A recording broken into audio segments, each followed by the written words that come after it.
So SMART goals, it actually stands for specific, measurable, achievable, realistic, and time-bound. It's a method for writing goals for your students. With growth mindset, view failure as an opportunity to grow versus fixed mindset, this failure is the limit of my abilities. Then we need to kind of set a target. Like, how can we challenge them so that they're actually doing the understanding and the learning of the thing rather than just getting the answers.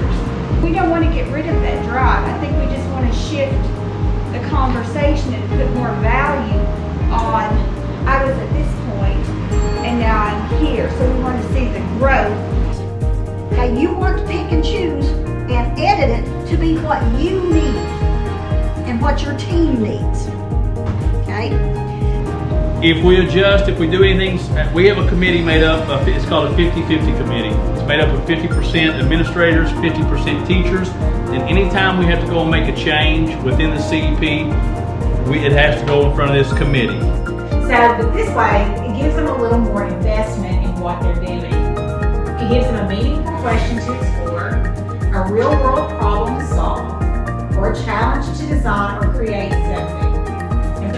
What we think growth mindset versus fixed mindset is. And so on this slide, we're talking about what are the mindsets and how do they affect the classroom. You're going to list one word that comes to mind when you hear the word growth mindset. Like, what do you think of when I say growth mindset? We already do those. The one we're focusing on today is not so much yours that you do, because you do it globally and you may have group information in it. And you can use any one of these templates for that also. Encapsulates the philosophy that there's enough success for everyone, and both teachers and students learn about the mobility of the brain and what can happen as a result of practice, perseverance, resiliency, and grit. To be clear and understandable, this is what when they're why. Measurable, and then when I say measurable, it's typically quantitatively measurable, but it can be qualitative data as well. More project-based learning and hands-on. They wanted students who had more curiosity about what they were learning. They wanted more student-led conferences. And then They create a board game of some sort, and then they go around the room and play each other's games.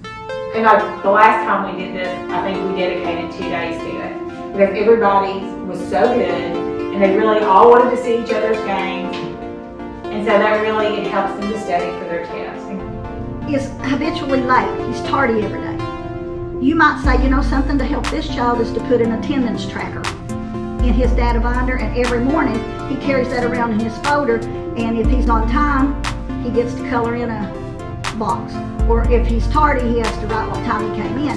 But what they do is we take sidewalk talk, and they have to create a population pyramid for a least developed country and most developed country. school, if you engage in your courses, if you do all the work, if you do the stuff your teacher says, you're going to leave being ready for college, and you're going to be better for your employers. And what they have found through this research is that really that's not what's happening.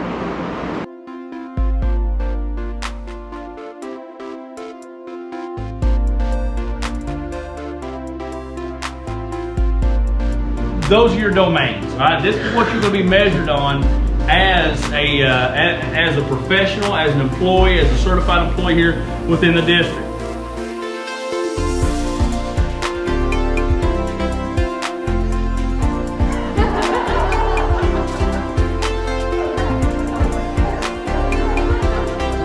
And then they tally it up and they get a total score. And then they color in the top part of it or circle it, and they read.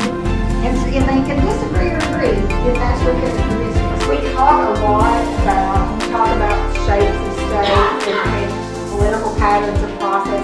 Goal in general, not necessarily a SMART goal, but how you can turn any goal really into a SMART goal. But first you gotta have a goal. So how do you get your goals? And I thought this was great because it's